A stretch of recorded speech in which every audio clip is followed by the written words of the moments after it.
The hidden kill switch in your car you didn't know existed.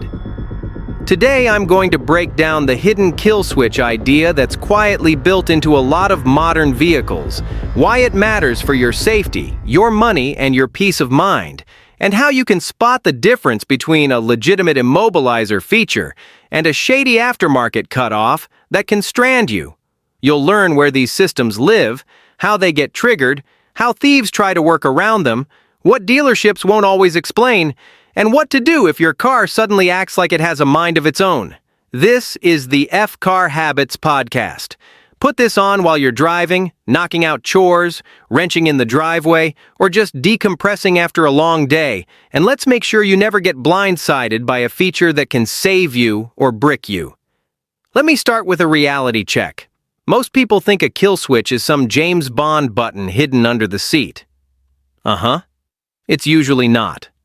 In the real world, it's a combination of software, a transponder key or phone credential, and a couple of modules that agree the car is allowed to run.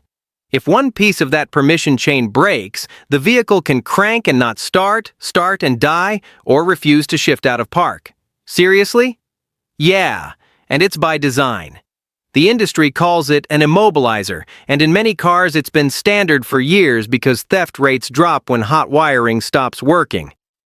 Now here's the first driveway story. A customer had a mid-size SUV that would start fine at home, then after a grocery stop it would crank forever like it had no fuel.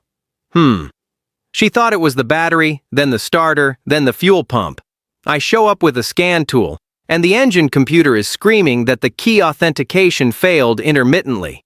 The key fob was worn, the chip antenna ring around the ignition was loose, and the module was dropping communication when the cabin warmed up in the sun. Oof! That tiny connector turned the factory theft deterrent into a random kill switch. We secured the connector, verified the signal, and the car went from unreliable to solid in one visit. So, what is the hidden kill switch, really? It's the vehicle deciding, without asking you, that it cannot verify authority to operate. On older systems, the key has a transponder chip. On push-button start, the car checks the fob, the steering lock, the body control module, and the engine control module.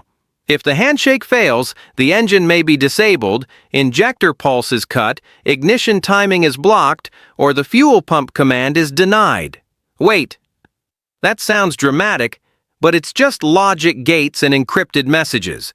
The important thing is, the symptom can look identical to a failed mechanical component. In the shop, I used to see this all the time right after people got a new key cut at a kiosk. They'd show up furious, saying the car starts once then dies. Come on. Because the blade fits, but the chip wasn't programmed, so the immobilizer says no. The engine runs for a second because the system allows a brief start, then it shuts down. That's not a bad fuel pump. That's the car protecting itself. It's a perfect example of why diagnostics matter more than guesswork, especially with late-model electronics. Now let me tell you about this truck, a half-ton pickup a guy bought at auction. He got a deal, but the paperwork was messy, and the seller handed him one key. Yeah, red flag. 2 days later, the truck goes dead in his driveway. It cranks, but no start, and the security light is flashing like it's trying to warn him. I plug in, and I can see the immobilizer is locked out because it thinks a theft attempt is happening. The truck had an aftermarket remote start tied into the ignition circuit, installed badly, and it was sending garbage signals. Yikes. We removed the remote start, repaired the wiring, and then had to perform a proper key relearn procedure.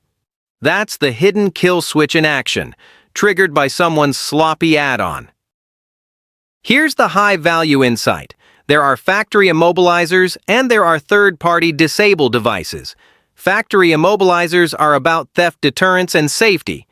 Third-party devices can be about fleet control, teen driver management, or repossession risk. How do I put this? If you're in subprime lending, some lenders require a starter interrupt or GPS device that can disable the vehicle when payments are missed. That's the one nobody expects because it's not mentioned at the parts counter and it's not on the window sticker. It's a contract tool. I've done inspections for used car buyers where I found a little black box zip tied under the dash with splices into the starter wire. The customer asked me, "What is that?" "What do you mean?" It was a payment assurance device. If the loan goes delinquent, the car can be disabled remotely, usually after a warning period. Some devices chirp or flash a light when a payment is due. If you buy a used car that still has one of those installed, you can inherit a surprise shutdown even if you paid cash, because the device doesn't know you changed ownership. That's why a thorough pre-purchase inspection includes looking under the dash for non-factory wiring and modules. Next, a quick story about a sedan with the same issue. A woman bought a cheap commuter car from a small lot. The test drive was fine. 2 weeks later, she calls me from a parking lot, stranded, saying the car won't crank at all. The battery was good, lights were bright, but the starter relay wasn't being commanded. I traced it to an interrupt device that had a loose ground. When the ground opened, the device failed closed, meaning it prevented start. We fixed the ground and removed the device, and I advised her to get the title situation confirmed. In some cases, those devices remain because the vehicle was financed, repossessed, and resold without a proper cleanup. So how do you tell which kill switch you're dealing with? Factory immobilizer problems usually throw security-related codes, and the symptoms are repeatable with certain keys or certain conditions. Aftermarket or lender devices often leave physical evidence: butt connectors, electrical tape, non-factory loom, a blinking LED stuck in a dash panel, or a small speaker that beeps. Geez. I've even seen them tucked behind the OBD port area because installers know mechanics look there. Now, let's talk about the theft side without getting weird. Thieves don't need to break windows like they used to. Some attacks target the keyless entry system, some attack the diagnostic connector, and some exploit weak programming procedures. No way! It's not science fiction, it's just technology. The immobilizer is the main defense, but the same complexity creates failure points. A low car battery, a module that got wet, a corroded ground strap, or a blown fuse can look like a kill switch event. That's why I always start with power and ground integrity, then communication checks, then credential checks. In dealership service lanes, I watched advisors accidentally mislead customers because they didn't want to say, "We need to diagnose." They'd quote a starter, a battery, or a fuel pump based on a quick symptom description. Seriously? Yeah! And then the customer pays for parts and still has a no start. A proper diagnostic path is an ownership cost analysis tool. It saves you from paying for the wrong fix. It also matters for long-term reliability because hacked wiring and bypasses create future failures. Here's something you can do right now as a car owner. Keep 2 working keys or fobs. If you only have one, you're one lost key away from towing, programming fees, and a bad week. Okay, so budget for a spare while the existing key still works, because adding a key is often cheaper than creating a new master. After all, keys are lost. And don't ignore a security light that flickers or a message that says key not detected, even if the car still starts. That's early warning. Now let me tell you about this minivan that taught me humility. It came in with an intermittent stall. I chased fuel trims, checked crank sensors, even swapped a relay. Finally I noticed the stall happened when the driver hit a big pothole. I pulled the lower dash panel and found an old aftermarket alarm brain with a starter interrupt wire barely hanging on. The jolt would open the circuit and the engine computer would interpret the event like a theft attempt. One bad crimp and the van had a random kill switch. I repaired the circuit correctly and removed the junk module, and the stall disappeared. That one made me respect the basics again. Wiring quality is reliability. Let's shift to buying and selling because this feature matters when money is on the line. When I'm evaluating a used car for purchase, I treat immobilizer and anti-theft behavior like part of the powertrain analysis. If the car has weird starting behavior, it lowers value because it can turn into expensive diagnostics. Wow! And if you're financing, it matters even more. Lenders look at risk, and risk changes how they price a loan. If a vehicle has a history of theft claims, insurance costs climb, and that changes your monthly payment reality. High ownership cost isn't just gas and oil, it's insurance, downtime, and repair strategy. Now, this also happens with some SUVs that have advanced driver assistance and a lot of networked modules. The more computers talking, the more chances for a single failed module to interrupt authorization. A common one is a low-voltage event after a battery replacement. People disconnect the battery, reconnect it, and suddenly the car has warning lights and won't start. Ugh! It may need a steering angle calibration, a gateway reset, or a security synchronization. That's why battery service on modern vehicles is not just swapping a battery, it's a maintenance strategy event. If you're a DIY person, I'm not here to scare you, but I am going to tell you where DIY goes wrong. People add remote starts, audio systems, dash cams, and they tap into ignition wires because it's convenient.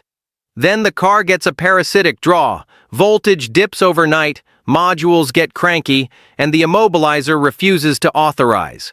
Let me think. The fix isn't always replacing a battery, it's correcting the installation, cleaning grounds, and making sure the car's network stays stable. Here's another story, and this one involves repos and a hard lesson. A guy I knew bought a car cheap from a friend of a friend. It was a nice-looking coupe, clean interior, but the price was suspiciously low. Ish. He handed over cash, got a bill of sale, and drove away. 3 weeks later, the car wouldn't start at a gas station. The seller stopped answering calls. The reason was simple. The car was still tied to a loan, and the disabled device was activated when the account went delinquent. He ended up paying for a tow, then fighting for his money. That's why title verification and lien checks are not optional, they're financial safety. So what should you do if you suspect your car's hidden kill switch is ruining your day? First, look at the basics. Battery health matters because low voltage causes false immobilizer faults. Second, try your spare key. Third, pay attention to warning messages and security lights. Fourth, don't keep cycling the ignition 100 times, because some systems go into a timed lockout after repeated failures. Hold on. I've seen people turn a simple key recognition issue into a tow because they locked themselves out for 30 minutes. From a professional diagnostic standpoint, the process is straightforward. Check for anti-theft codes in the engine and body modules. Verify communication on the vehicle network. Confirm the key or fob is being recognized. Then inspect for aftermarket wiring. If you find splices into starter, ignition, fuel pump, or data lines, that's a big clue. No, for real. Clean wiring and proper connectors matter, and if the car has a lender device, removing it might require documentation because it could be tied to a legal contract. Now let me tell you about this crossover that made a believer out of a skeptical owner. He swore the car was possessed. It would start, then die after 10 seconds, only when parked at his apartment. Really? At his office, it was fine. I traced it to interference from a cheap keyless entry repeater someone installed in the building to boost signal for a garage gate. It was messing with the fob communication just enough to fail authentication sometimes. We tested by moving the car a block away, and the issue vanished. The fix was simple. Keep the fob away from that interference source, and in the long run, consider a shielded pouch. That's advanced diagnostics in the wild. When people ask me if they should add a manual kill switch, I give a balanced answer. On older cars, a properly installed hidden switch can be effective. On newer cars, adding switches can create new failure points and can conflict with safety systems. The better approach is layered security, good insurance coverage, smart parking habits, a steering wheel lock if you're in a high-theft area, and keeping your keys protected from signal attacks. For high-value vehicles, professional security upgrades that integrate cleanly are worth the cost. That's a data-driven recommendation based on repair outcomes I've seen. Let's zoom out to long-term performance and reliability. Factory immobilizers are not your enemy. They reduce theft, preserve resale value, and keep your vehicle from being a casual target. The problem is when the system is compromised by low voltage, water intrusion, wiring hacks, or neglected maintenance. Yeah! Ownership costs go up when electronics are ignored. A simple windshield leak that drips onto a module can cause random no-starts. A clogged sunroof drain can flood a floor harness. These are boring problems that become expensive because they trigger the kill switch behavior. I want you to take one practical inspection tip into your next used car purchase. Before you buy, pop the lower dash panel if you can, or at least look with a flashlight. You're looking for non-factory splices, extra modules, or a blinking LED. What? It's not paranoia, it's preventative. Also, ask how many keys are included and verify both keys start the car. If the seller says, "I lost the other one," treat that like a negotiation point because key programming can be hundreds, and on some luxury brands, it can be more. That's huge! Not because it's magic, but because it requires secure access, specialized tools, and sometimes dealership-level authorization. Finally, if you're already dealing with a no-start that feels like a kill switch, don't let frustration drive the repair plan. Start with a calm diagnostic approach, or call a technician who understands vehicle network logic, immobilizer strategy, and how to separate mechanical failures from authorization failures. I've watched people replace good starters, good fuel pumps, and good batteries chasing a ghost. The hidden kill switch isn't always a device. Sometimes it's just the car refusing to cooperate because it can't confirm trust.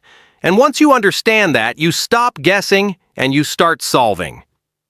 Don't forget to check the description for this week's top Amazon Auto Deals link.